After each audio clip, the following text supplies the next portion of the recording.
Mhm. Alors, comme vous le savez, on va terminer les alcènes, donc il nous reste un seul exercice. On a fait les deux premiers exercices. Voilà, donc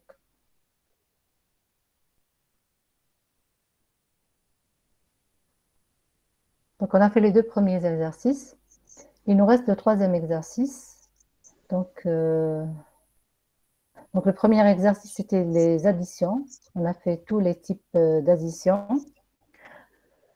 Addition HBr radicalaire, anti-Markovnikov, addition de l'eau, hydroboration. On a vu l'addition par passage par l'ion ponté. On a vu aussi l'hydrogénation catalytique. On va continuer. Alors,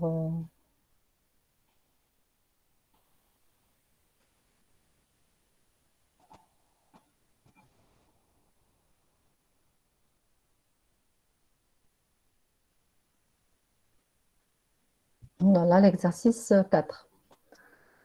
Donc, on a fait 3 exercices. Voilà. Alors, l'exercice 4, donc l'énoncé.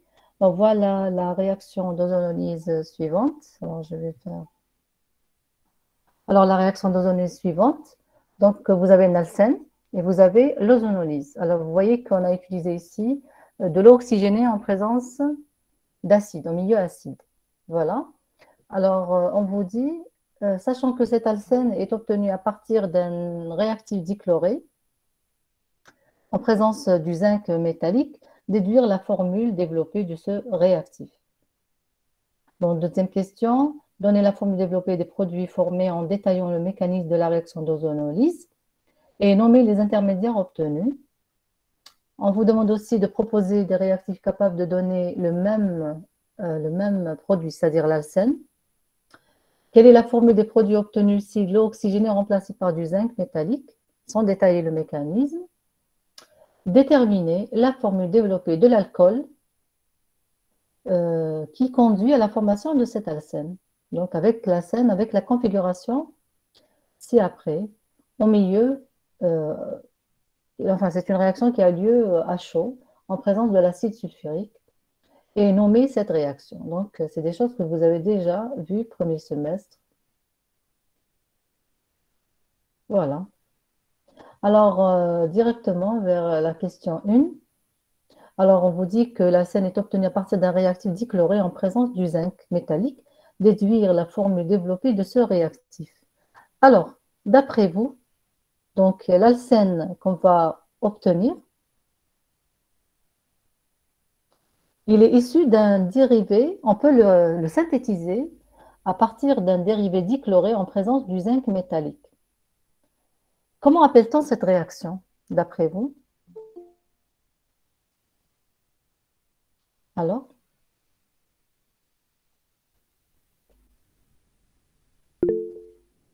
Comment peut-on obtenir un, un réactif à partir du zinc et d'un composé dichloré, d'un réactif dichloré, cet alcène?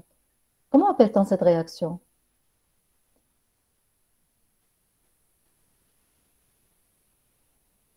Alors, on l'a vu même chez les alcanes.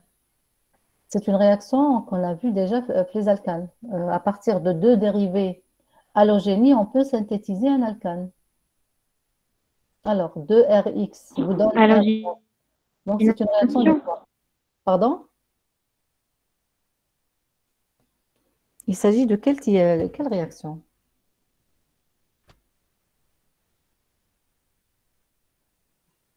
Alors, Wurtz, ça vous dit quelque chose? On citera. La condensation de Wurtz. C'est le même, il s'agit du même mécanisme, hein, d'accord? C'est le même mécanisme.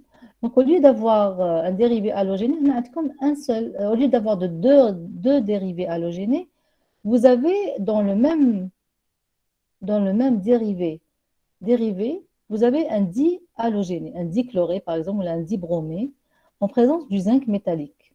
Il se passe une réaction d'élimination pour former justement l'alcène. On l'appelle la condensation de Wurtz.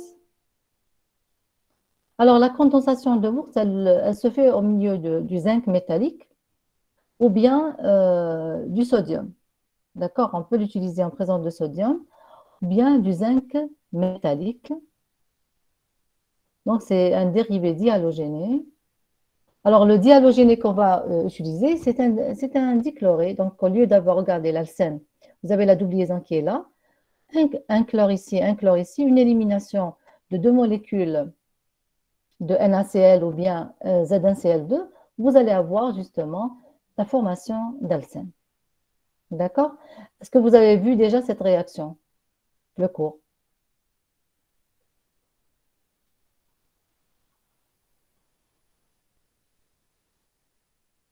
Alors, silence radio. La Eh bien, condensation posez- de... Vous les avez... Oui? On a parlé de ça, le thé dépassé en ligne.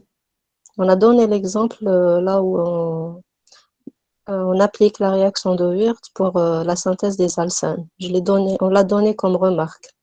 Ah, Si, d'accord, en si plus. les deux En halogènes plus. sont sur deux carbones adjacents, هذا قدام هذا, En plus. automatiquement le Je ne me départ, rappelle pas, mais en plus, c'est-à-dire, oui, on l'a c'est fait. une réaction qu'on avait, oui, qu'on a vue vraiment en long et en large. Très bien, Mhm. très bien. Alors, on continue. Bon, la réaction radie, elle se fait au milieu du sodium ou bien du zinc métallique, hein, d'accord? Bon, j'ai fait quand même un détail mais je ne sais pas ce ils font le mécanisme dans le cours, ou là, on le détaille ou non. Bon, quand même, j'ai fait un détail du mécanisme. Alors, donc, vous avez le sodium qui perd deux électrons. Le dihalogéné, il va capter les deux électrons pour former un carbanion et libérer du NaCl. Donc, les deux électrons qui sont là, ils sont attirés par l'un des carbones. Voilà, regardez, pour former un carbanion et départ de Na+, Cl-. Ça, c'est la première étape, donc libération de NaCl. Les deux électrons qui sont là, ils vont s'additionner sur le carbone, élimination de molécules de HCl. Donc ça, c'est la première molécule qui va s'éliminer. Vous allez créer un carbanion et après, vous allez avoir aussi une élimination d'une deuxième molécule de NaCl. Donc Na+, le deuxième, parce que vous avez deux Na+. Le premier Na+, il permet de libérer le Cl-, et le deuxième aussi, il permet de libérer le deuxième chlore et formation d'une double liaison à ce niveau. Voilà, sur une réaction d'élimination. Bien sûr, avec le processus oxydo-réductrice de, enfin oxydant, vous avez le sodium qui va s'oxyder et former l'alcène. Voilà. On élimine deux molécules de NaCl. Si vous avez utilisé du zinc, ça sera deux molécules de ZnCl2. Une molécule de ZnCl2. Donc vous avez besoin d'un seul zinc, d'une seule molécule de zinc pour former ZnCl2. Parce que déjà le zinc libère deux électrons.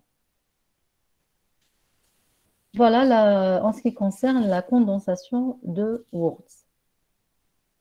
Madame, je m'excuse. Pouvez-vous Oui. accepter les autres?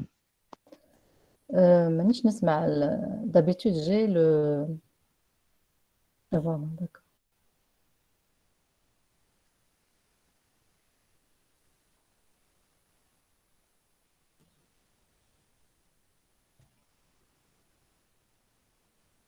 Donc il suffit d'avoir un dihalogéné, on peut synthétiser un alcène en présence de métal, le sodium ou bien du zinc. Après, à partir d'une réaction. Alors, je termine la diapo et après je fais l'ajout, hein, parce que d'ailleurs je ne peux pas aller de part et d'autre.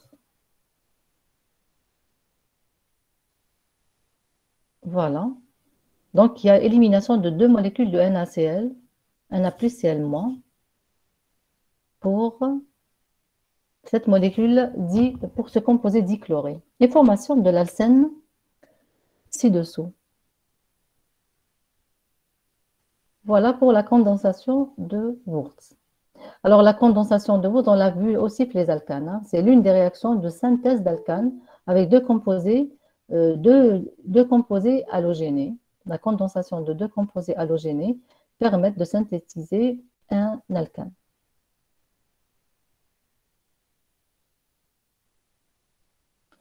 Voilà, donc concernant la première question. Alors, deuxième question. Alors, donnez la formule développée des produits formés en détaillant le mécanisme de la réaction de l'ozonolyse. Alors ici, il s'agit de l'ozonolyse.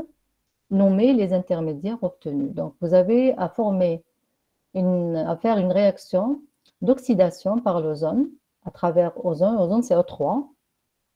Alors, qu'est-ce qu'on obtient d'après vous? Vous avez l'ozone en présence de l'oxygène en milieu acide. Ça vous donne quoi? Cétonaldéhyde. Cétone plus acide. Très bien, c'est cétone plus acide, parce que là, vous avez un oxydant en présence de H+. Il n'y a pas de réducteur, il n'y a pas de composés réducteurs qui permettent d'arrêter la réaction d'oxydation. Addition une réaction d'oxydation, ozone. Donc, il n'y a pas de protecteur, il n'y a pas de métal protecteur comme le zinc pour arrêter l'oxydation. Donc, si vous avez l'aldéhyde, il se transforme en acide. En milieu, l'oxygène, c'est un oxydant, donc il va se transformer en acide. Alors, avec cette réaction, vous avez la coupure de la liaison au milieu de la liaison C, double liaison C. Vous allez former une fonction cétone et une fonction acide. Donc, cétone et acide. Bien sûr, la réaction se fait à travers un mécanisme connu par mécanisme de l'ozonolyse. Alors, l'ozone, il faut savoir que l'ozone, il existe sous forme de molécule O3. Ce n'est pas O2, mais c'est O3. L'équilibre attribué à cette molécule, donc vous avez l'effet mésomère de cette molécule qui permet d'avoir un équilibre entre cette forme et cette forme-là. Elles sont identiques, elles sont symétriques. Donc l'ozone existe sous cette forme-là. Et à travers ces sites positifs et négatifs, il va y avoir une réaction d'addition sur l'alcène. Alors vous avez votre alcène. Bien sûr, pour faire l'alcène, il faut toujours mettre un delta plus et delta moins sur l'alcène. Où est-ce que vous avez des groupements donneurs? Donc, vous avez un delta plus. Là où il y a des groupements attracteurs ou bien moins de groupements donneurs, vous mettez un delta moins. C'est là où il y a formation d'un carbocation le plus stable. Et bien sûr, ici, vous avez le moins vers le plus et le plus vers le moins. Vous avez la réaction suivante. Alors, vous avez la charge négative qui va s'additionner sur le carbocation. L'électron qui est là, alors l'électron qui est là, il va se barboter sur cet oxygène. Et le doublet non liant, il va reprendre sa place. Parce que là, vous avez une charge positive sur l'oxygène. D'accord? Donc, vous aurez ça. Donc, la charge négative sur le carbocation. Si vous mettez une liaison directe de l'oxygène vers ce carbone-là, vous allez avoir 5 liaisons. Donc, l'électron qui est là, il ne peut pas rester ici. Il va s'additionner sur l'oxygène voisin. Et la liaison ici, qui est instable, elle va se barboter. Donc, l'électron de la liaison OO, la double liaison OO, va se barboter sur l'oxygène. Il va reprendre sa place. Voilà. Et l'addition de l'électron, cette double liaison sur l'oxygène. Vous avez formation d'un cycle, vous avez une cyclisation. Alors, vous allez former la molécule suivante. Alors, comment on appelle cette molécule? Alors, de la molécule عندها اسم.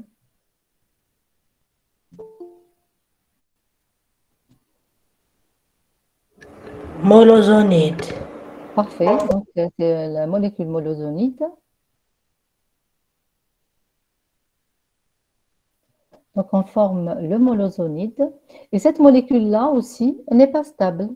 À travers un réarrangement, donc il y aura un réarrangement, le molozonide se transforme en quoi? Ozonide. Très bien. Donc, il se transforme en mosonide, l'ozonide plutôt. Le molozonide se transforme en Ozonide. mosonide. Très bien. Bien sûr, pour passer de cette molécule à cette molécule, il y a un petit réarrangement sur sur ce cycle-là. Donc, bien sûr, je l'ai expliqué avec ce mécanisme. Qu'est-ce qui va se passer? Donc, le doublé non-liant va former un carbonyle. Nous allons former un carbonyle ici. Donc, vous allez avoir une double liaison qui va se former là. Alors, la liaison qui est là va se barboter sur cet oxygène. Voilà. Et vous allez justement avoir une ouverture de cette liaison qui est là. Vous allez avoir formation de ce composé, un COCH3H, un aldéhyde, plus un cétone. Enfin, c'est une cétone, mais avec un oxygène en plus. Alors, vous allez former cette molécule. Donc, le doublé non-liant de l'oxygène, il va se barboter sur la liaison C, simple liaison O. Il va former cette molécule, formation d'un O+. L'électron, et puis la liaison qui est là, va se barboter sur la liaison CO. Elle va former un carbonyle. Voilà, vous allez former l'aldéhyde. Alors, s'il y a formation d'une liaison à ce niveau, qu'est-ce qui va se passer? L'électron qui est là, il est gêné. Il va se remettre sur l'oxygène. Donc, vous allez former ces deux molécules, ces deux carbonyles qui sont instables. Donc, c'est des molécules qui sont instables. Il va y avoir un réarrangement pour former l'ozonite. Alors, si on veut voir directement le réarrangement de cette manière, ce n'est pas évident. On va écrire cette molécule autrement. C'est la même molécule. On va changer la position, les deux oxygènes. On va les mettre de ce côté pour expliquer l'addition. Il va y avoir une réaction d'addition nucléophile. Alors, cette molécule, il va y avoir une addition de l'oxygène chargé négativement sur le carbonyle. Il y aura une addition nucléophile. On va écrire la molécule autrement pour voir exactement le site d'addition. Bon, Hadia, elle est identique à celle-là. Hein. D'accord? J'ai déplacé le carbonyle qui est là. Il était de ce côté. Je l'ai fait descendre de ce côté. C'est la même chose. D'accord? Hadi, elle est identique à celle-là pour montrer comment se manifeste l'addition nucléophile. Alors, la charge négative qui est là va s'additionner sur le carbonyle. Vous allez avoir une addition nucléophile. Voilà, dans le double non-liant. Voilà. Alors, s'il y a formation d'une liaison simple à ce niveau, l'électron qui est là, il est gêné, il est tout de suite barboté sur l'oxygène. Voilà. Qu'est-ce qui va se passer? Eh bien, le doublé non-liant, sur cet oxygène-là, il va faire une addition sur le deuxième carbonyle. D'accord? Donc, finalement, l'addition carbonyle se fait pour l'oxygène chargé négativement. Donc, l'oxygène qui est chargé négativement, il va faire une addition sur le deuxième carbonyle. Et l'oxygène du deuxième carbonyle, bon, la souris ne marche pas bien. Alors, l'oxygène du deuxième carbonyle va faire une addition sur le premier carbonyle. Comme le premier carbonyle, le deuxième. Donc, je rappelle, le doublé non-liant, la charge négative du premier oxygène va faire une addition nucléophile sur le premier carbonyle. Le doublé non-liant, cet oxygène, il va faire une addition nucléophile sur le deuxième carbonyle. Il y a deux additions nucléophiles consécutifs. Voilà. Bon, s'il y a une addition nucléophile, donc vous allez avoir formation d'une liaison simple ici. L'électron qui est là, il va se barboter sur cet oxygène. Ce doublé non-liant va faire une addition sur ce carbonyle. Et bien, l'oxygène qui est chargé positivement, il va être comblé par l'électron qui va se barboter sur la case vide, sur la charge positive. Alors, qu'est-ce qui va se passer? Regardez. Voilà le réarrangement qu'il va y avoir pour former la molécule ozonite. D'accord? Pour passer de ce cycle à celui-là, donc il y a eu ce réarrangement. Donc, le premier réarrangement, formation d'un carbonyle avec un oxygène, et le deuxième, formation d'un aldéhyde. Après, il y aura deux types d'additions, deux additions nucléophiles différentes. L'une avec un oxygène chargé négativement sur le premier carbonyle et sur le deuxième carbonyle, et l'addition nucléophile du doublé non-liant de l'oxygène du deuxième carbonyle sur le premier carbonyle. C'est des additions nucléophiles.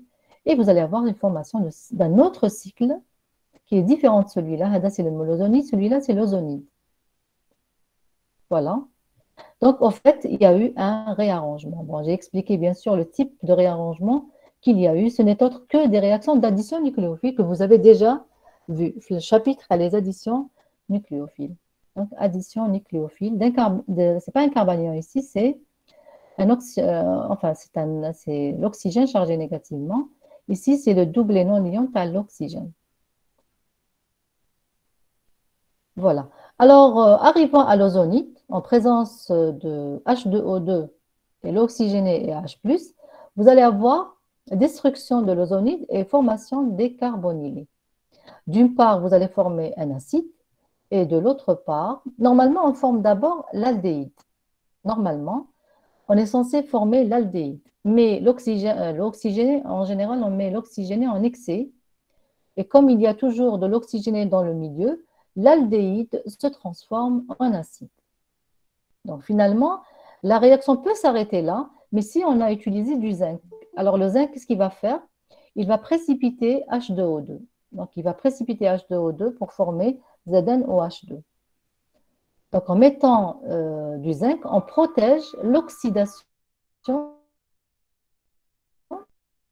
de l'aldéhyde. Dans cette réaction, du moment qu'il y a Madame, du vous pouvez H2O2 en accepter excès, les autres, l'aldéhyde, s'il vous plaît. pardon, oui, Madame, oui, je vous entends.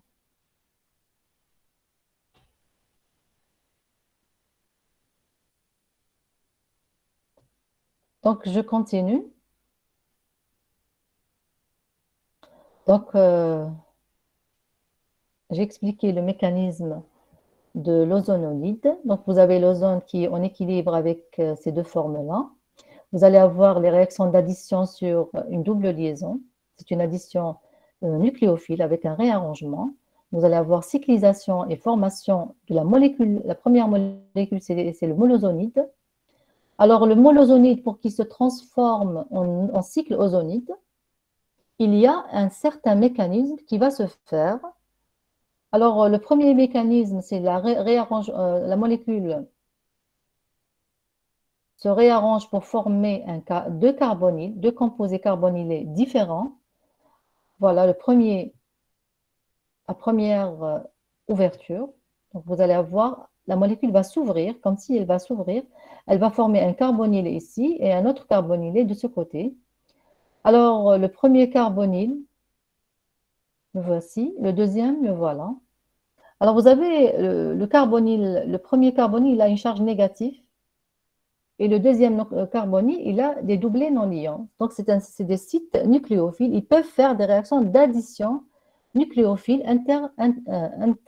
intermoléculaire. Alors, cette molécule, je l'ai écrite autrement, c'est celle-là. Hadia, c'est la même que celle-là. Bon, j'ai réécrit cette molécule pour montrer le site d'addition. Alors, cette molécule, je l'ai déplacée vers le bas pour montrer l'addition nucléophile de l'oxygène chargé négativement sur le deuxième carbonyle. Après, bon, les deux doublés non liants, l'un des deux doublés non liants du deuxième carbonyle, ils vont faire une addition nucléophile sur le premier carbonyle. Alors, la première addition, c'est celle-là. Donc, la charge négative va s'additionner sur le carbonyle de l'aldéhyde. L'électron qui est là va se déplacer sur l'oxygène. Le doublet non liant à l'oxygène, il va faire une addition nucléophile sur le premier carbonyle. Et l'électron de cette liaison, il va se barboter sur l'oxygène. Il y aura une stabilité. Donc, chaque molécule reprend ses électrons et formation d'un cycle ozonide. En fait, on dit qu'il y a eu un réarrangement. Mais ce réarrangement n'est autre que des additions nucléophiles d'un oxygène chargé négativement sur le carbonyle, ou bien, et bien sûr, mais c'est pas ou bien, et l'addition nucléophile du doublet non liant du deuxième oxygène sur le premier carbonyle. Donc c'est une réaction, pardon. Alors, arrivant à l'ozonite, donc la réaction, bon, vous avez l'ozone plus alcène forme le molozonite. Vous avez, juste après formation du cycle ozonide, ce cycle-là, En présence de l'eau oxygénée comme oxydant, il va s'oxyder, il va s'ouvrir et former deux carbonyles de nature différente. Donc, vous avez une cétone et un aldéhyde. Mais l'aldéhyde, dans le milieu, il trouve un milieu oxydant. Il ne peut pas rester comme ça. Il va continuer et s'oxyder en fonction acide. Voilà. Le composé qu'on a synthétisé ici, c'est la même. Vous avez une cétone et un acide. La formation d'une cétone et une fonction acide. Voilà. Bien sûr, il y a une autre méthode pour protéger l'aldéhyde. C'est qu'en mettant un métal. Donc, vous mettez du zinc pour protéger l'aldéhyde et pour ne pas transformer l'aldéhyde en acide. Voilà. Est-ce qu'il y a des questions jusque-là pour ce mécanisme?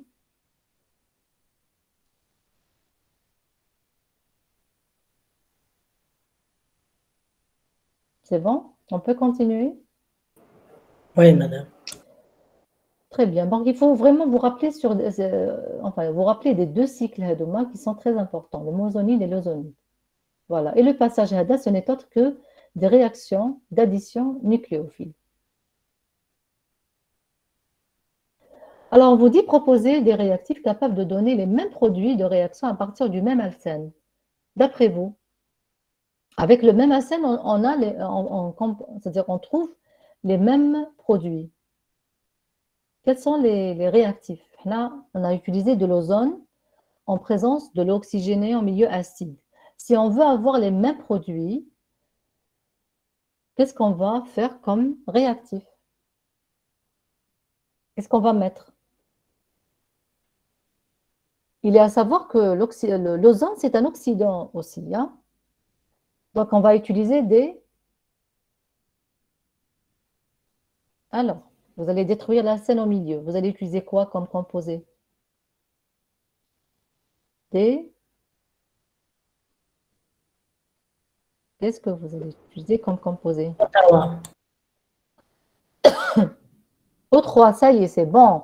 Alors, comme dans la question, c'est que est-ce qu'il y a d'autres réactifs capables de donner les mêmes composés que l'ozone en milieu acide? Enfin, H2O2 acide. كأمانوكات Très bien, mais finalement, je sais Mohamed les composés. L'ozone, c'est un oxydant. oxydants On va forts. dire- Des C'est oxydants des oxydants forts, très forts. bien. Très bien, c'est des oxydants qui sont forts, d'accord? Pour avoir une cétone et un acide, on utilise des oxydants forts.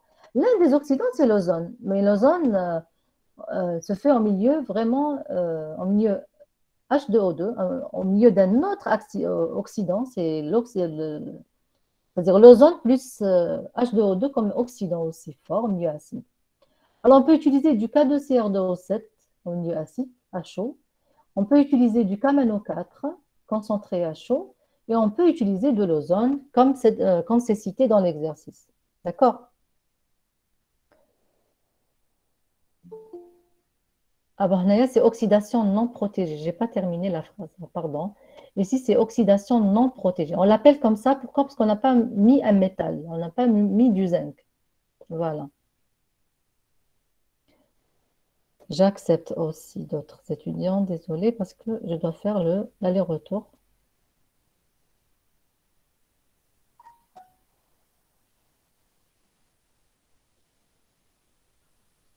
Voilà, donc vous avez les ingrédients pour synthétiser une cétone et un acide à travers l'aldéhyde, en utilisant du KMNO4 concentré à chaud, ou bien du K2CR2O7, ou bien de l'ozone qui n'est pas protégé, donc de l'ozone non protégé. On appelle oxydation non protégée. On vous dit quelle est la forme des produits obtenus si l'eau oxygénée est remplacée par du zinc métallique, c'est-à-dire au lieu d'utiliser de l'eau oxygénée, on utilise du Zadan, mais ماشي Zadan وحده, on utilise de l'eau, en milieu acide, sans détailler le mécanisme. Madame Cody, Oui, juste avant d'avancer le TD, je veux poser une question aux étudiants. oui. Si toutefois la molécule Tana, l'alcène de départ, le CH3, celui de droite, on le remplace par un hydrogène, qu'est-ce qu'on obtient comme produit? Ici, Sur le carbone de droite, voilà, on n'a que des hydrogènes, deux hydrogènes. Qu'est-ce qu'on obtient comme HH. produit? CO2 plus H2O. Très bien. Très, très Donc bien. là aussi, Mm. toujours quand on a un hydrogène dans le produit, donc il peut réduire encore l'oxydant, il peut réagir davantage. Donc là, si on avait un hydrogène à la place de CH3, on va former l'acide méthanoïque. Et l'acide méthanoïque, il peut s'oxyder encore pour donner CO2 plus H2O. D'accord?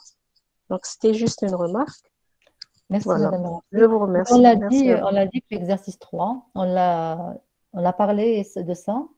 Quand on a fait l'exercice 3 avec Kamano 4, ou Oui, K2CR2, mais voilà. juste pour voir, On a- est-ce qu'il Est-ce qu'il se sont bien, rappelés?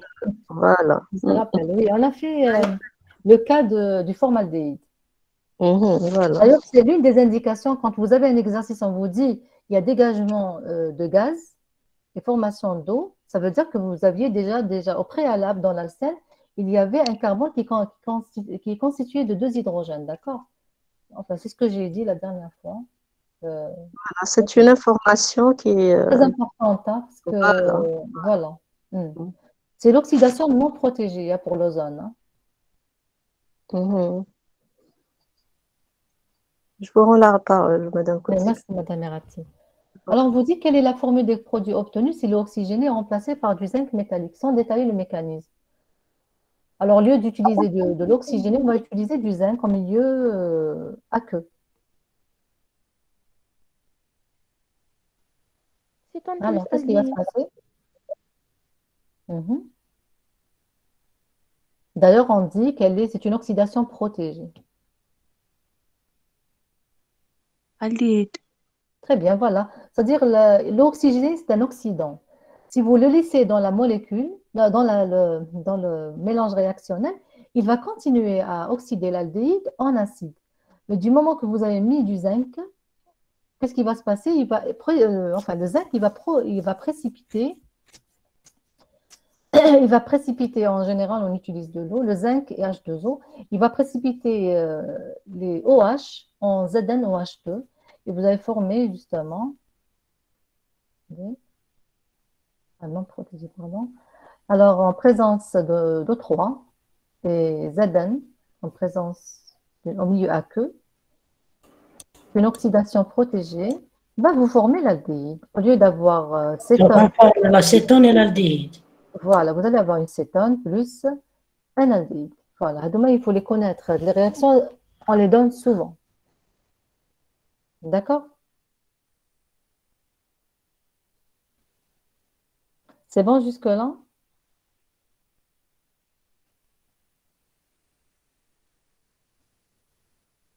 Bon, je continue s'il n'y a pas de questions. Et bien sûr, on va précipiter les OH sous forme de ZnOH2.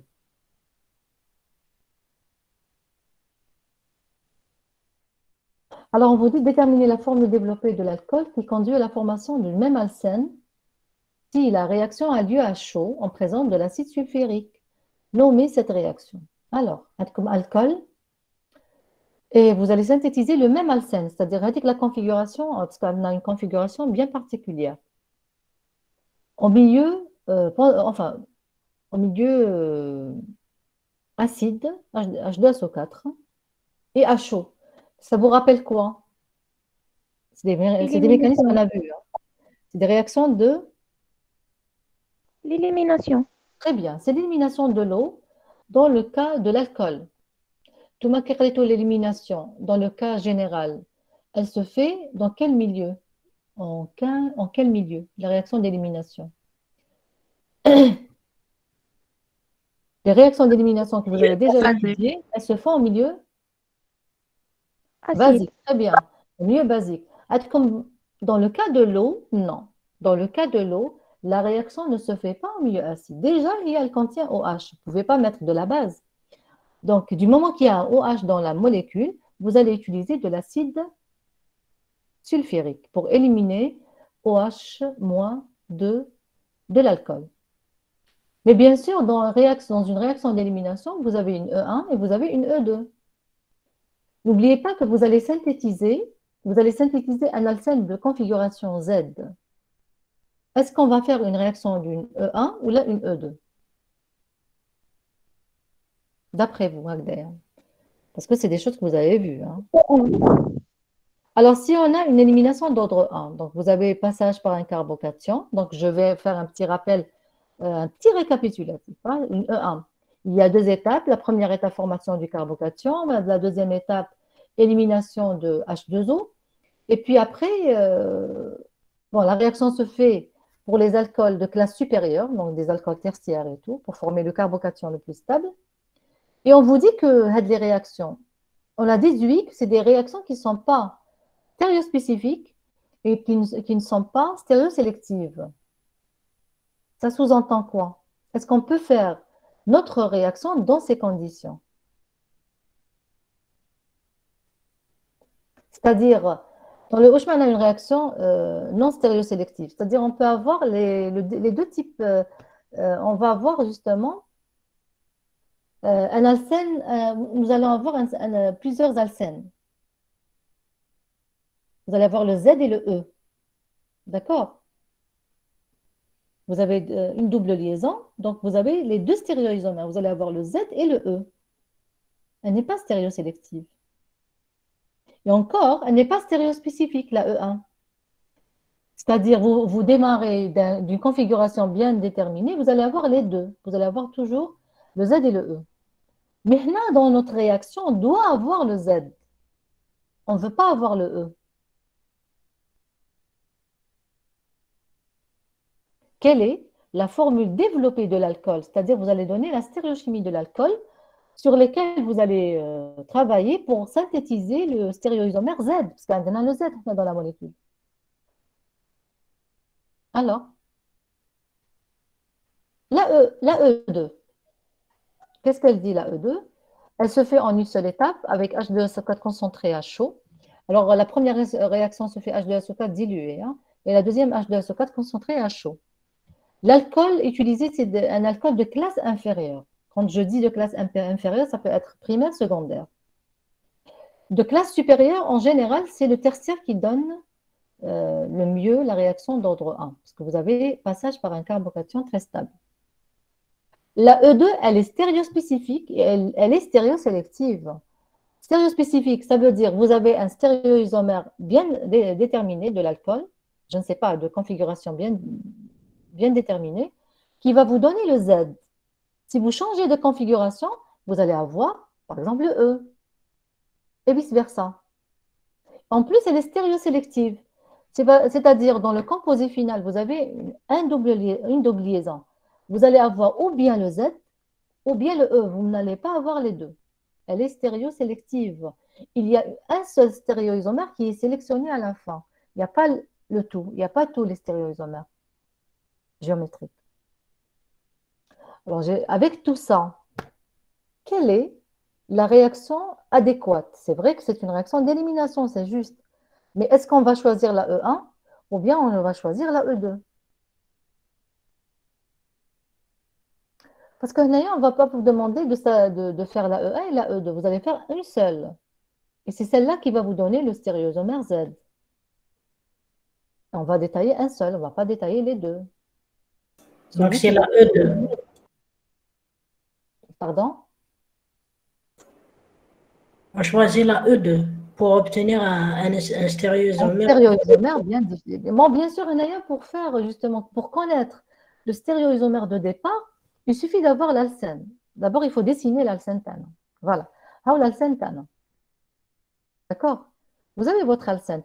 Là, il ne faut pas vous casser trop la tête. Il faut mettre les deux groupes partant en position antiparallèle. D'accord? Et encore, il faut que l'alcool de départ, ils aient de classe inférieure. Wesh معنى de classe inférieure? Ils aiment l'alcool.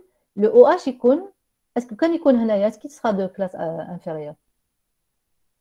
Le OH, est-ce que je le mets ici? Ou là sur ce carbone? Où est-ce que je vais le mettre? Où est-ce qu'il était pour synthétiser cet alcène?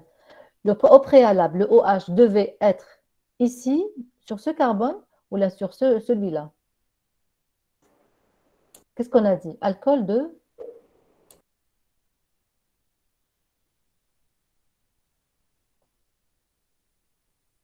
L'alcool de départ. qui contient 2CH3. هنايا Sur le le OH. carbone est moins substitué. Alors, le moins substitué. Parce que quand on ça veut dire qu'il y aura passage par le carbocation, 2 étapes. Il y aura la première étape, formation du carbocation. Deuxième étape, élimination. Mais on n'a pas formation d'un carbocation très stable. On va avoir l'alcool le moins substitué. Alors, on va mettre le OH ici. Ce qu'il faut faire, il faut mettre les deux groupes partants en position antiparallèle. Je dis comme la stéréochimie, c'est là. Donc, le OH, si vous le mettez ici, le H, vous allez le mettre ici. Le OH, si vous le mettez là, et bien le H, vous allez vous le mettre. C'est une élimination anti, d'accord? C'est une élimination anti-parallèle.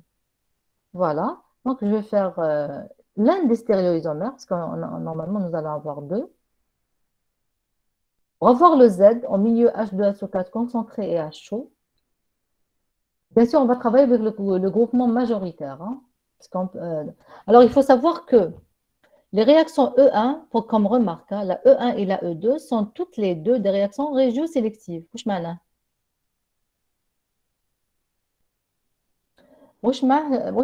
E1 et la E2, c'est des réactions qui sont régiosélectives. Le mélange de produits majoritaires. Toujours, hein, que ce soit E1 ou la E2, toujours on a des éliminations. Selon Zaitsev, la scène, le majoritaire, c'est celui qui est le plus substitué. Et le minoritaire, c'est celui qui est le moins substitué, qu'elle soit E1 ou la E2. Les deux, on va avoir les éliminations des hydrogènes en position alpha. D'accord? Maintenant, on va travailler avec le majoritaire, celui qui va nous donner notre composé. Alors, je vais écrire, donc c'est une réaction de E2. Je vais mettre les deux groupes partants, OH, et le H qui va partir. Je ne leur change pas de place. Vous voyez que l'élimination, on est parti par des liaisons qui étaient dans le plan. Au préalable, ils étaient dans le plan. Donc, pour ne pas vous brouiller sur la configuration, vous allez voir qu'on ne va pas toucher aux groupements qui sont là. On est passé d'une hybridation sp3 à une hybridation sp2.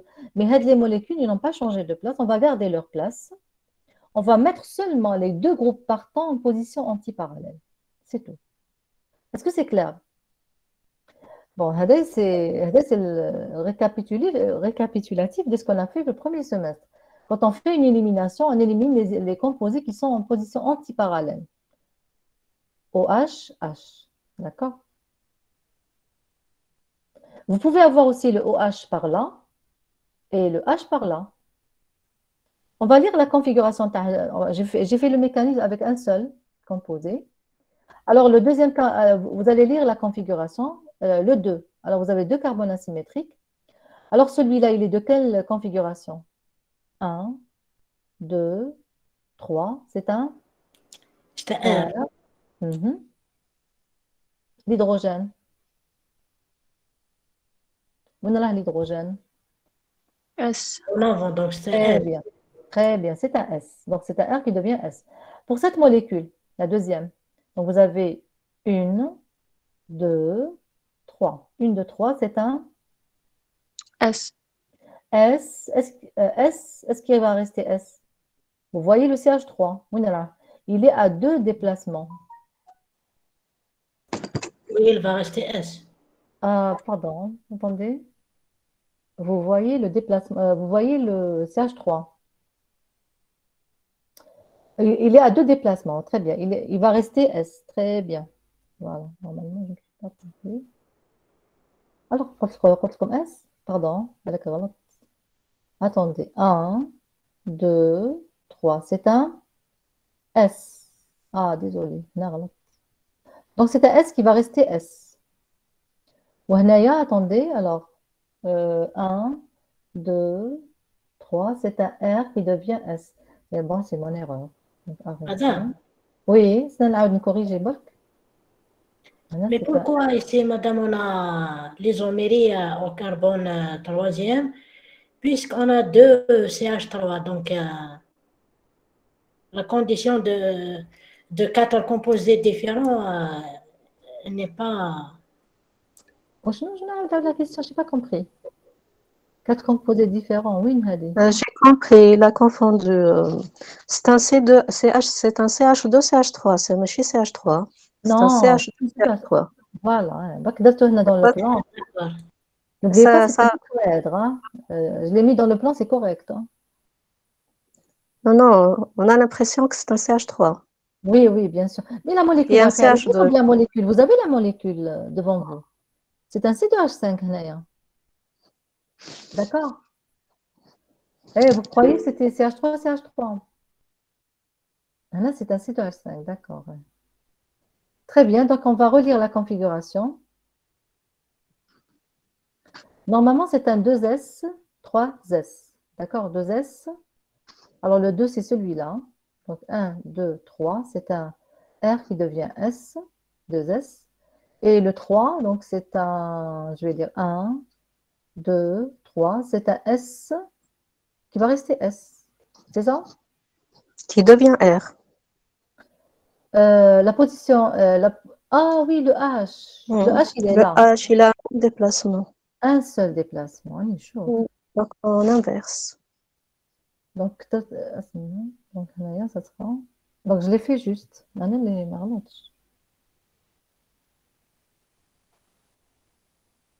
C'est le 3, hein, le 3 qui est là. D'accord? Oui. Et out tout. Très bien.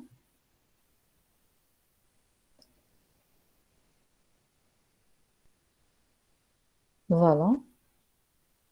Donc 2S, 3R. Alors les hydrogènes en position alpha, il y a notre hydrogène qui est en position alpha.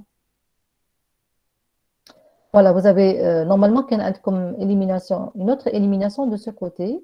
Donc, c'est des produits minoritaires, on ne va pas le considérer. On va considérer seulement le groupement majoritaire. Voilà l'hydrogène en position alpha, donc la réaction se fait de façon antiparallèle. D'accord? Bon, bien sûr, le mécanisme, c'est de E2. Vous avez passage par un complexe. Donc, en présence d'acide, acide, c'est un donneur de protons. Le proton, il va réagir avec OH- pour former H2O. Et vous allez avoir formation d'un complexe. Le HSO4-, il va s'additionner à H+, qui a un caractère acide.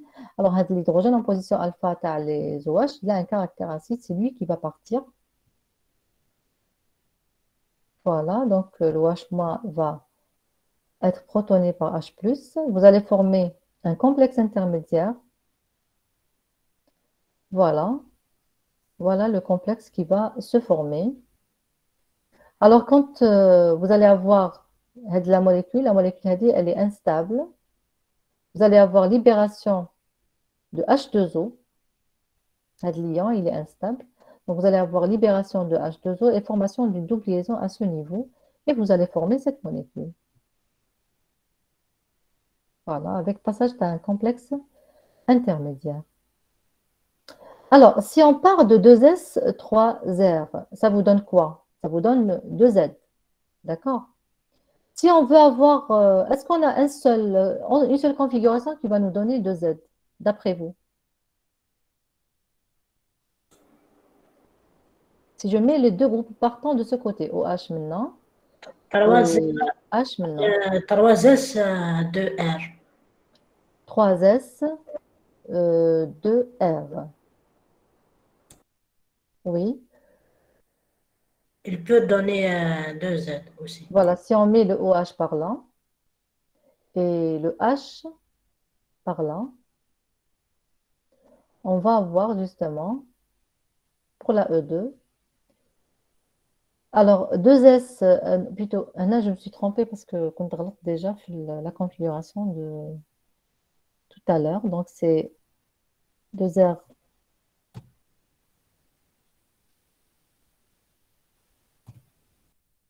et S, R. Là, ça sera.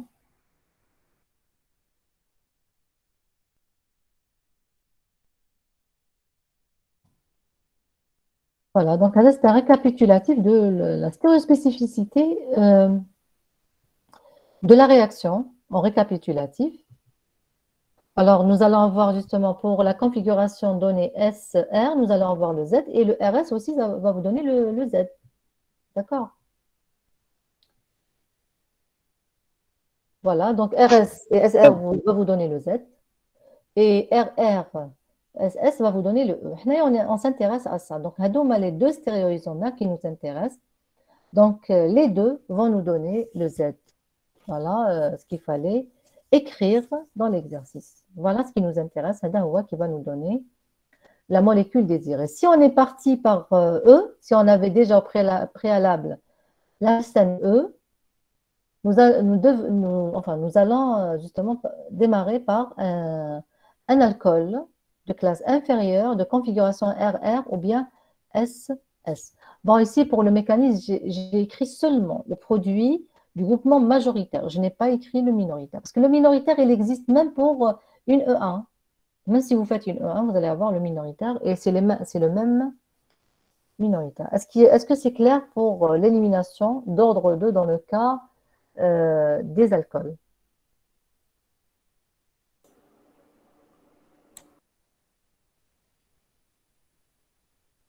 Madame, هذه préparation d'alcène. Pardon? Qu'est-ce que vous avez dit? هذه la réaction, préparation, la réactivité. Bien sûr, c'est une réaction de préparation, ce n'est pas réactivité. Alors, il faut faire la différence entre réactivité et synthèse, d'accord? Réactivité, c'est l'alcène. Quand je lui mets plusieurs composés, comment il va réagir? Avec l'acide, avec l'ozone, avec amano 4, d'accord? Ça, c'est la réactivité. Et quand on produit à la fin un alcène, on dit une synthèse. Une méthode de synthèse de l'alcène. C'est l'une des réactions de synthèse de l'alcène à travers un alcool. On peut le synthétiser aussi à travers un dérivé halogéné, par réaction d'élimination aussi. Hein. Donc, toutes les réactions d'élimination d'un dérivé halogéné ou bien d'alcool vont nous permettre de synthétiser des alcènes. C'est des méthodes de synthèse d'alcène. Donc, c'est les réactions d'élimination, qu'elles soient d'élimination d'eau ou bien d'élimination de dérivés d'acide, HCl ou HX, de manière générale. Voilà, concernant cet exercice. Bon, normalement, on a balayé toutes les questions. Juste une remarque, Madame Koudil. Oui. Concernant les réactions d'élimination, que ce soit E1 ou bien E2, elles sont toujours, elles sont toutes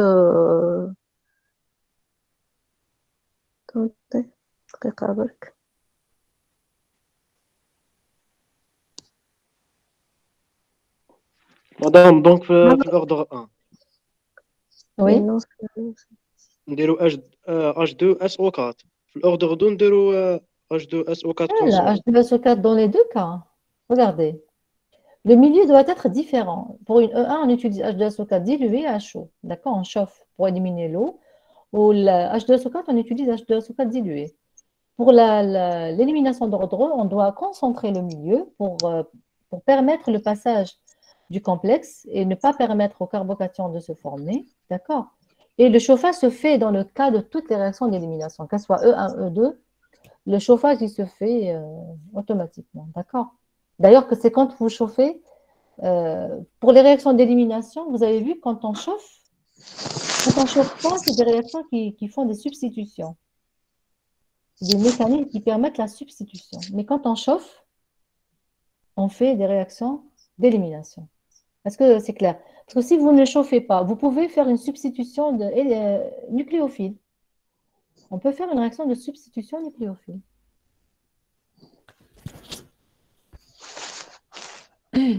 D'accord? D'accord.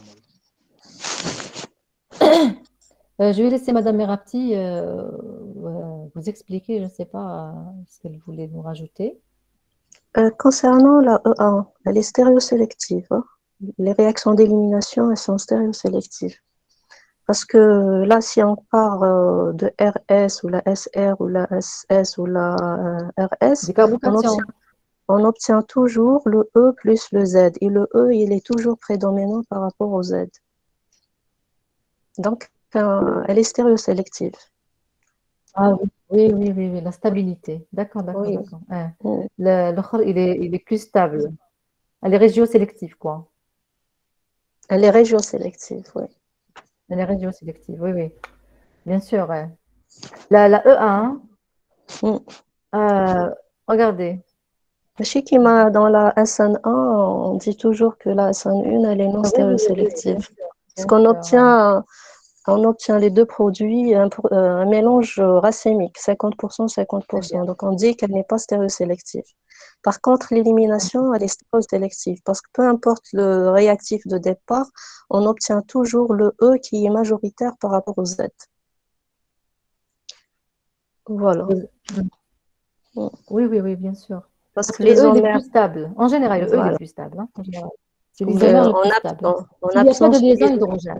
Attention, voilà. en absence de liaison hydrogène. S'il y a des liaisons hydrogènes, elle sera stéréosélective. Bon, c'est un cas particulier. Mais en général, la réaction, elle est stéréosélective. Hein, la E1, oui, Mhm. oui. Alors là, je vais écrire le E2 majoritaire, E2. Vous avez le E2 qui est plus stable. Enfin, le E plus stable. C'est une question de stabilité. Voilà.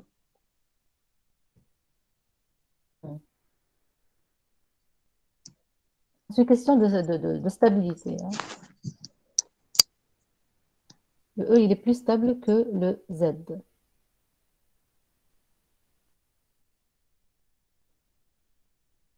Merci, Madame Erati. Je vous en prie. Voilà, donc, s'il n'y a pas de questions, normalement, on a fait tout concernant les alcènes, donc les 4 exercices.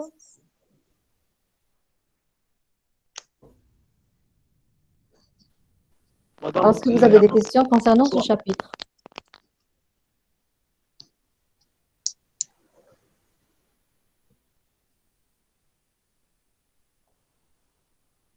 Est-ce qu'il y a des questions? Non, madame. Voilà, donc on Madame, va... Pardon? si on utilise un catalyseur Donc, classique, si vous avez des questions, il faut en profiter maintenant pour passer à notre chapitre, hein, parce que là, ça va être un autre chapitre. si on utilise un catalyseur classique, la réaction ne s'arrête pas. Bon, vous parlez d'ozonolyse. Oui, Classique, c'est quoi? Qu'entendez-vous par classique? Là, le zinc, il n'est pas classique. le palladium, le cuivre, nickel. Non, non, non, non. Les D'abord, réactions hétérogènes. pardon. D'abord, le catalyseur que vous devriez utiliser, il doit précipiter les OH, parce que vous allez produire des OH pour la réaction, d'accord, en présence d'eau. Donc, il faut précipiter des OH2. D'accord. Je rajoute un détail concernant l'ozonolyse. Pourquoi, en utilisant le ZN, l'aldéhyde ne réagit pas et c'est le ZN qui réagit? Parce que le ZN est plus réducteur que l'aldéhyde. Il faut, il faut, il faut utiliser un métal de telle sorte, le potentiel standard Tao, il faut qu'il soit inférieur à celui de l'aldéhyde pour qu'il Caractère. puisse réduire l'oxydant qui est le H2O2. Là, le H2O2 il va jouer le rôle d'oxydant, il va réagir avec le réducteur le plus puissant. Et le réducteur le plus puissant, c'est celui qui possède le potentiel le plus faible. D'accord? Voilà, donc il faut utiliser un milieu réducteur de telle sorte, c'est le réducteur ADEC, c'est lui qui va réagir avec l'oxydant et non pas l'aldéhyde, pour garder l'aldéhyde intacte. D'accord? Oui, madame, j'ai compris, merci. Très bien, je vous en prie.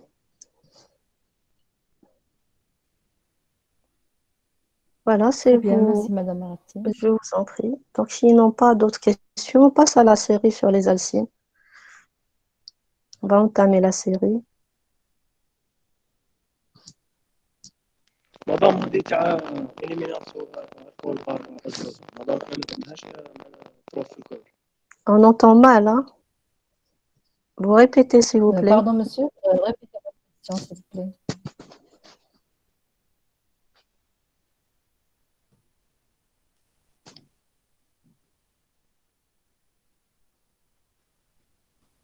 Oui, répétez votre question, s'il vous plaît.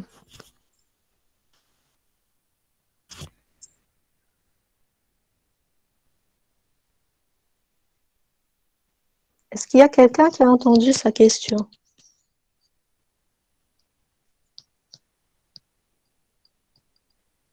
Je crois qu'il s'est déconnecté. Hein.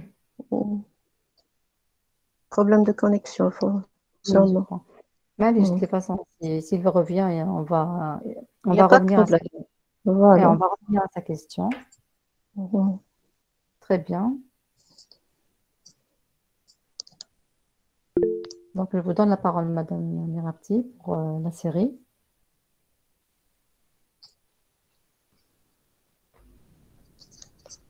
Alors, donc là, on va entamer. Normalement, vous avez commencé le cours sur les alcynes. On va entamer la série. بدينا بصح مدام Très bien.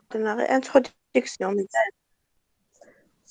Oui, normalement, vous avez un cours pour ce soir. Oui, madame. Annulé. Oui. À 17h, vous avez un cours. Donc, vous informez vos camarades. Madame, annulé Oui. encore. Annulé. Oui. Celui de Oui, jusqu'à 17h. demain. C'est M. Sadi qui vous a dit ça. Oui, madame. délégué وقتاش قالها وقتاش délégué قالكم قالتها délégué وقتاش قالتها من قبيل. Ah d'accord, parce que On va faire le cours demain. demain, Inch'Allah, d'accord. Demain, Inch'Allah. Oui, très bien. Parce que hier, il m'a dit qu'il va faire cours à 17h. C'est pour ça que Donc, puisqu'il a changé d'horaire, donc c'est pas grave. Madame Mirapti, Oui, oui, de toutes les façons, le premier exercice, c'est la réaction d'addition électrophile. oui, La plupart des et on réactions. va le faire. Donc, On va le on faire. est toujours dans le thème addition électrophile. C'est des réactions qu'ils ont vues, les alcènes, donc ça pose pas de problème. Hmm. Voilà, bon, d'autant plus on va détailler tous les mécanismes, donc je vois pas Voilà. pourquoi on va attendre le cours. D'accord? C'est bien de faire le cours avant, mais puisque vous êtes en retard, allez, on va commencer. Bref, le cours, normalement vous allez comprendre. Ce sera un complément. Voilà, vous allez comprendre encore mieux en cours. D'accord? Inch'Allah. Donc, l'exercice 1, donc on vous donne différentes réactions et on vous demande de les compléter et on vous demande de détailler un seul mécanisme. Maintenant, on va détailler tous les mécanismes de toutes les réactions. D'accord? On va partir étape par étape. Donc, premier exercice fait 4 groupes de réactions. Donc, le premier groupe de réactions, on a comme un alcyne symétrique. D'accord? Un alcyne, donc C triple liaison C, avec 2 CH3 de part et d'autre. Et la première réaction, elle se fait en présence d'hydrogène en excès, en présence d'un catalyseur nickel. Deuxième réaction, elle se fait toujours en présence de l'hydrogène, mais cette fois-ci en présence du palladium de Lindlar. Et troisième réaction, elle se fait en présence du sodium métallique dans du NH3 liquide. D'accord? Donc là, on va commencer par le premier groupe. On va voir les autres au fur et à mesure. Donc, premier groupe de réaction. L'alcyne l'alcyne symétrique. Un alcyne symétrique. Donc, première réaction, on a en présence de l'hydrogène et en présence d'un catalyseur. Donc là, on parle de quelle réaction? Hydrogène et catalyseur. Le nom de la réaction, c'est quoi ici? Hydrogénation catalytique totale. Très bien.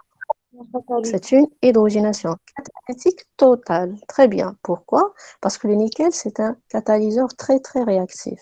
Donc là où il trouve une double liaison, une liaison pi, il va l'hydrogéner. D'accord?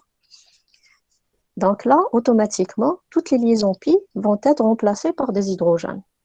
Donc là, automatiquement, qu'est-ce qu'on va avoir comme produit? Qu'est-ce qu'on va avoir comme produit? Là, on remplace toutes les liaisons pi par des hydrogènes. Alcan. Un alcane, très bien. Donc, c'est une méthode de préparation, de synthèse des alcanes à partir d'un alcyne ou bien alcène, d'accord? En faisant de l'hydrogénation catalytique, on obtient un alcane. Et bien sûr, on a l'hydrogénation qui m'achève les alcènes, elle se fait de façon sine. Donc, les deux hydrogènes se fixent du même côté. Donc, les deux premiers hydrogènes se fixent d'un côté et les deux autres vont se fixer de l'autre côté. D'accord? Maintenant, en présence du palladium de Lindlar. Donc là, quel type de réaction on a l'hydrogène ou on a un catalyseur? Hydrogénation catalytique partielle. Très bien. Donc là, c'est toujours une hydrogénation catalytique, mais cette fois-ci, elle ne va pas être complète, elle va être partielle. Pourquoi? Parce que le palladium de Lindlar, c'est du palladium empoisonné, désactivé. Donc là, puisque le catalyseur Tarna n'est pas assez actif, il est désactivé, donc de ce fait, on va avoir une hydrogénation partielle. Qu'est-ce que ça veut dire partielle? On ne va pas hydrogéner les deux liaisons pi, on va hydrogéner une seule liaison, qu'une seule liaison pi. Donc, et avec ça, qu'est-ce qu'on va avoir comme produit? Alcène. Un alcène, très bien. Un alcène de quelle configuration? Z. Pourquoi Z? Addition sine. Très bien, c'est une addition sine. Donc, les deux hydrogènes se fixent du même côté. Automatiquement, on va avoir un alcène de configuration Z. D'accord? Maintenant, si on fait une réduction avec, donc troisième réaction, on fait une réduction avec le sodium métallique dans du NH3 liquide. Donc là, on va faire une réduction. Cette fois-ci, la réduction Hadia, elle est partielle aussi. C'est comme dans le cas de l'hydrogénation partielle. Mais cette fois-ci, au lieu d'avoir un alcène de configuration Z, on va avoir, chauffe l'olania, c'est une sine addition. Hadia, on va avoir une transaddition. Et la transaddition, elle va donner quoi comme alcène? Le E, très bien. Donc, si les deux hydrogènes se fixent de part et d'autre, là, automatiquement, on va avoir l'autre isomère qui est le E. D'accord? Donc, pour l'hydrogénation catalytique partielle et la réduction partielle des alcynes, puisque l'une, elle donne le Z, 100% le Z, et l'autre, elle donne 100% le E. Donc, qu'est-ce qu'on peut dire sur ces deux réactions? Si une réaction, elle donne à 100% un produit, donc ça veut dire qu'elle est stéréosélective. Très bien. Donc, ces deux dernières réactions, elles sont stéréosélectives. D'accord?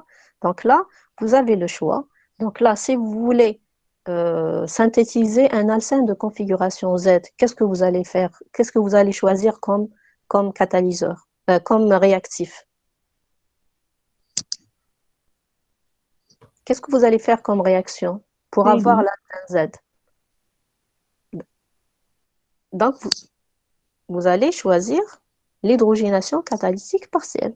Si vous voulez avoir le E, donc là, il ne faut pas s'amuser à faire de l'hydrogénation catalytique partielle, parce qu'à la belle combe, l'hydrogénation catalytique partielle, elle donne le Z. Et ce n'est pas intéressant si vous voulez synthétiser le E. D'accord? Donc là, pour avoir le E, il faut faire de la réduction en présence d'un métal et en présence du NH3 liquide. Méthylation par sodium. Qui fait? Méthylation par sodium. Méthylation par sodium. Bon, là, entre parenthèses, on peut utiliser le sodium, le lithium, le calcium, etc. L'essentiel, il faut utiliser un métal alcalin de telle sorte vous allez avoir un métal électropositif, parce que là, vous allez avoir un échange d'électrons. Donc là, il faut que le métal que vous utilisez, il faut qu'il soit très électropositif pour qu'il puisse libérer, donner son électron. D'accord? Voilà. Maintenant, on va détailler encore plus ces réactions qu'on vient de voir. Donc, toujours l'alcyne tana. L'hydrogénation qu'on a en présence du nickel, c'est une hydrogénation catalytique totale, d'accord? Puisque bon, on peut utiliser le nickel, on peut utiliser le platine, le palladium, le cobalt, le fer, l'indomaga, c'est des métaux, c'est des catalyseurs qui sont actifs, d'accord? Donc là, on peut les utiliser pour faire de l'hydrogénation catalytique totale, d'accord? Et c'est une syne addition.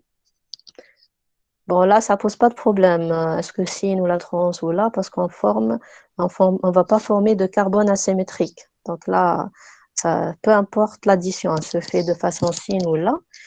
Donc là, on forme un alcane avec absence de carbone asymétrique.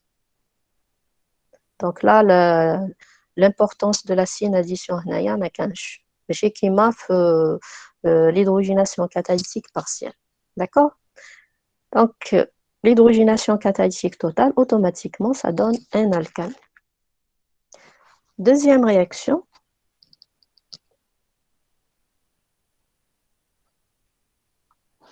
Donc là, c'est une hydrogénation catalytique partielle. Pourquoi?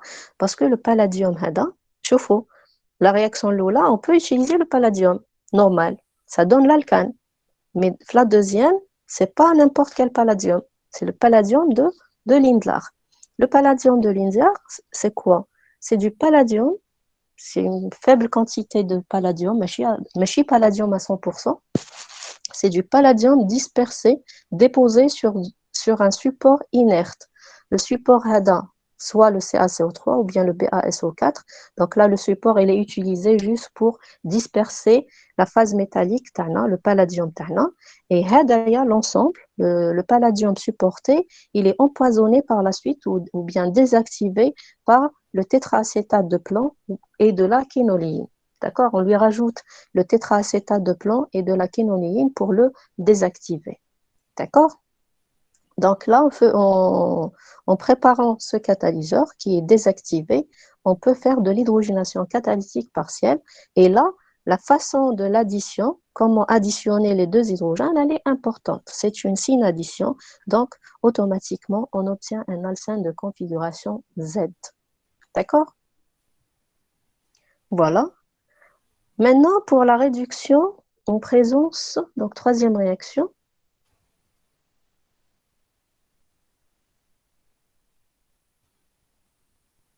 Madame Cousy, l'animation. Oui. Voilà, merci. Voilà, en présence du sodium métallique et du NH3 liquide, on va faire une réduction anti, automatiquement on forme un alcène de configuration E. Voilà. Maintenant, on va détailler les mécanismes. Maintenant, ce qui concerne l'hydrogénation catalytique, ben, on ne va pas la faire pour l'hydrogénation catalytique totale parce que c'est toujours le même mécanisme. On va la faire pour l'hydrogénation catalytique partielle. On a du palladium empoisonné. On avait dit que le palladium empoisonné, c'est du palladium supporté sur CaSO4 ou bien BaSO4 désactivé. Donc, sur ce catalyseur-là, on va réduire le catalyseur Tana en faisant passer de l'hydrogène. Donc, l'hydrogène Tana, il va être dissocié, il va être positionné, il va être déposé sur le catalyseur Tana. Donc, une fois l'hydrogène est dissocié sur le catalyseur, on fait passer la molécule d'alcyne Tana et la molécule d'alcyne, on va avoir une réaction d'addition électrophile toujours. C'est toujours des réactions d'addition électrophile. Et les deux hydrogènes vont s'additionner sur les deux carbones de la fonction de l'alcyne. D'accord? Et avec ça, automatiquement, on va avoir un alcène, 100% alcène de configuration Z. Donc, c'est une réaction stéréosélective. Maintenant, je vais vous poser une question. Est-ce que la réaction est stéréospécifique ici?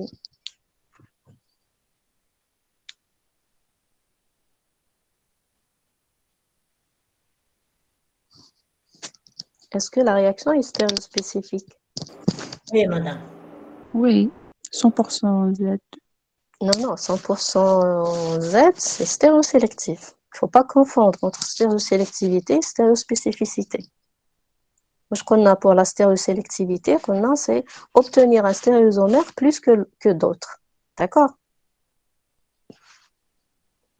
Même quand stéréoisomère bien défini. Bien défini, mais si on change le réactif de départ, elle dépend de l'état initial, du réactif de départ. Est-ce qu'on peut changer le réactif de départ ici? Non. Non, parce que le réactif de départ ne possède pas ni isomérie optique, ni isomérie géométrique. Quand est-ce qu'on peut parler de stéréospécificité? Quand on part d'un stéréoisomère et on obtient un stéréoisomère, un autre stéréoisomère. Ici, on change le stéréoisomère de départ, on obtient un autre. Donc, si on part de R, on obtient S. Et si on part de S, on obtient R. Donc là, on change le réactif, automatiquement, le produit change. Donc là, on peut dire que la réaction elle est stéréospécifique. Mais dans ce cas, dans notre cas, est-ce qu'on peut changer le réactif de Non, départ? madame. On peut Toujours pas, un parce que alcine.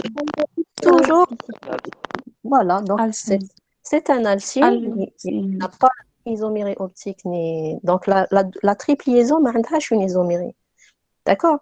Donc là, on ne peut pas parler de stéréospécificité concernant les réactions sur les alcynes. D'accord? Voilà. Maintenant, si on passe à la troisième réaction, mécanisme de réduction en présence d'un métal alcalin. Donc, le métal alcalin, c'est un élément très, très électropositif. Donc, il peut donner son électron.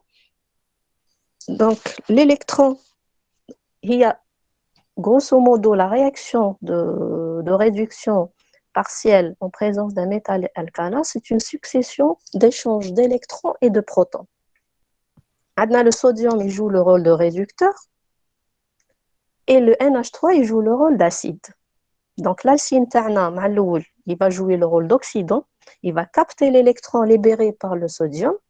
En bas, il va jouer le rôle de base, il va capter le proton libéré par NH3. D'accord? Et ainsi de suite. On fait l'opération 2 fois de suite parce que la réaction en tout elle nécessite 2 atomes de sodium et 2 molécules de NH3. D'accord? Donc on va avoir une réaction oxyde, une réaction acide-base. D'accord? On obtient le premier produit. La réaction continue encore. On va avoir une autre réaction oxyde suivie d'une réaction acide-base et à la fin, on obtient l'alcène de configuration E. D'accord? Donc, le sodium, il peut se transformer en Na+, et libérer un électron. Cet électron, il va être capté par le carbone de la fonction alcyne. Automatiquement, donc là, bien sûr, l'électron ADEC, il va occuper une orbitale atomique. D'accord? Automatiquement, le doublé, la liaison P de la première liaison pi de la fonction alcyne, elle va se rabattre, elle va être poussée vers l'autre carbone, mais du côté opposé.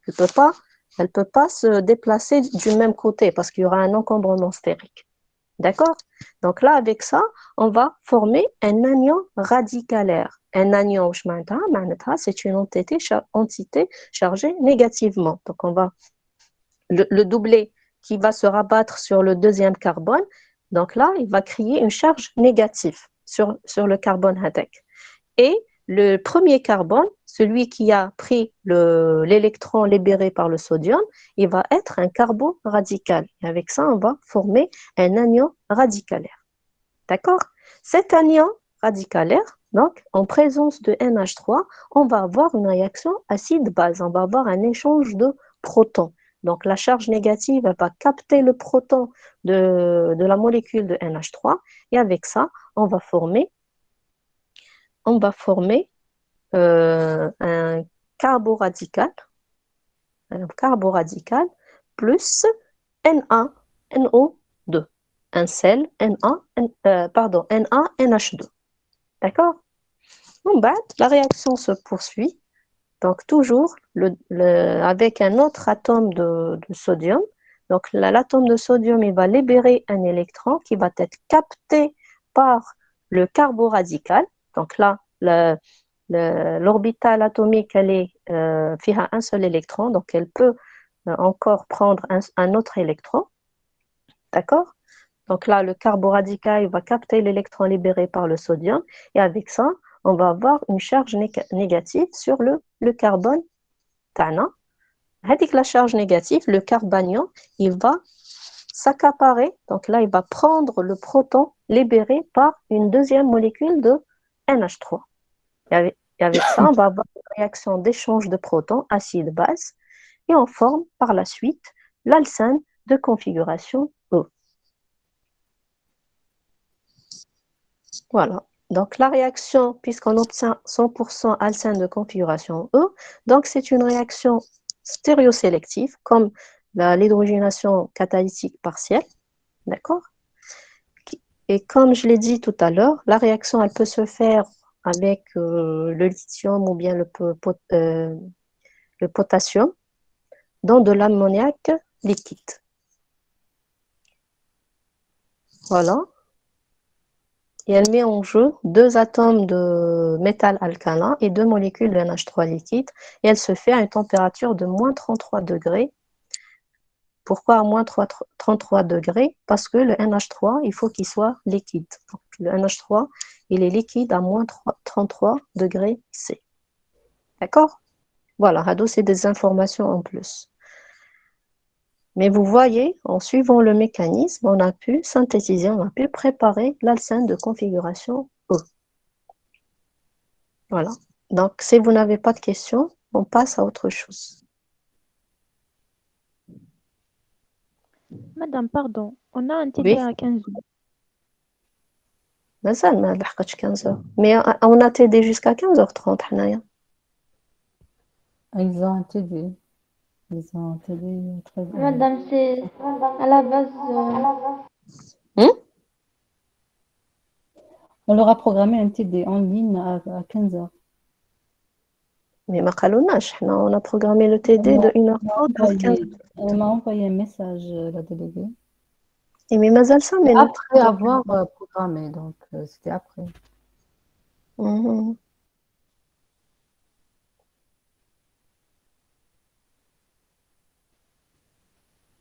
Est-ce que vous avez des questions jusqu'ici? Non, madame.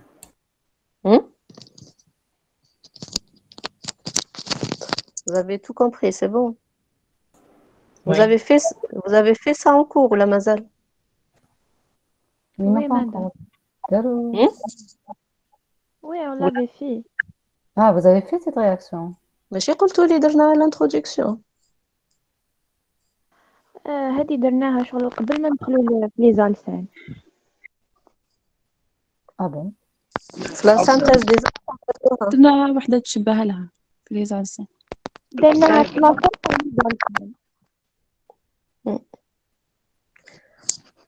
Voilà, donc ce que je vous conseille, par exemple, qui m'a fait les alcines, chaque réaction, d'accord, chaque réaction d'Ernaha, vous donnez, sans détailler les mécanismes, hein, chaque réaction, vous donnez le produit formé. Au fur et à mesure de TD, chaque réaction, le produit formé, sont passés par le mécanisme. Parce qu'en examen, il y a des réactions que, quand vous demande de détailler leur mécanisme, il y en a d'autres non. Donc, c'est bien de savoir quel est le produit formé directement sans perdre du temps à faire le mécanisme pour voir quelle réaction, quel produit on va obtenir. D'accord?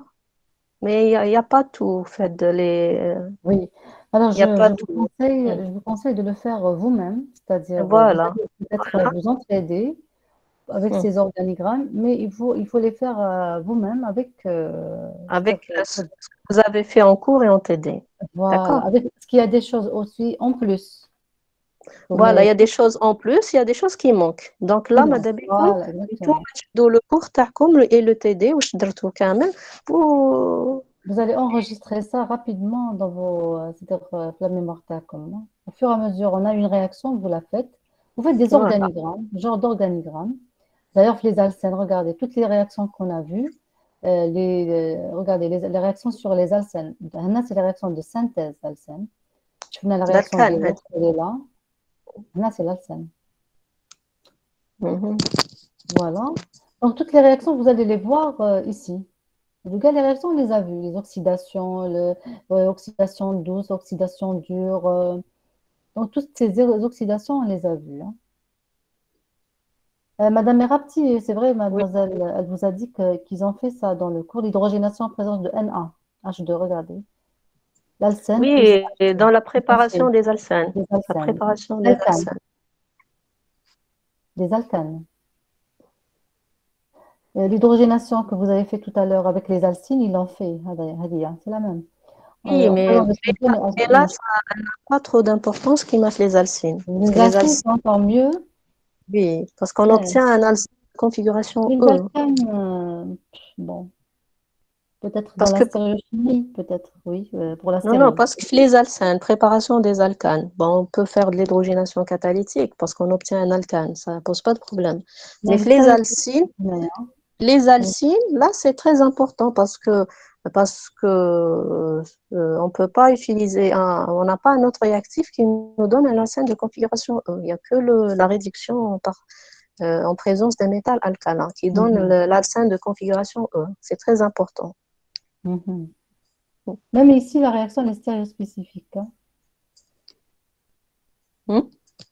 Même ici, on peut avoir des réactions stéréospécifiques en présence de H2 et en présence de sodium et NH3 liquide pour les alcènes. De toutes les façons, elle est plus, je dirais, plus spécifique pour les alcynes. Mhm.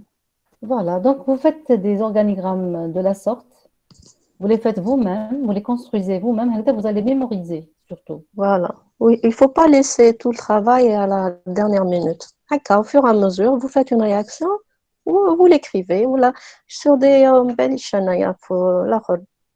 les fiches cartonnées, chaque fiche cartonnée pour une fonction bien précise. Une famille. Voilà, pour une famille de. Et il ne faut pas laisser tout le travail à la dernière minute. Là, l'organique, il faut être à jour, hein. Il ne faut pas se تقولوا عليه مازال الوقت مازال الوقت مازال الوقت à la fin de compte تلقاو روحكم avec beaucoup de travail. Et là, il faut y aller doucement et sûrement, petit à petit. Chaque réaction ديروها حطوا le produit تاعها. Bien sûr, il faut connaître les mécanismes. D'accord? Voilà. D'accord. Voilà. Si vous n'avez pas de questions, on va s'arrêter ici. Mais la prochaine fois, on ne va pas faire 1 heure et demie. Ça, c'est pas suffisant, 1 heure et demie de TD. D'accord.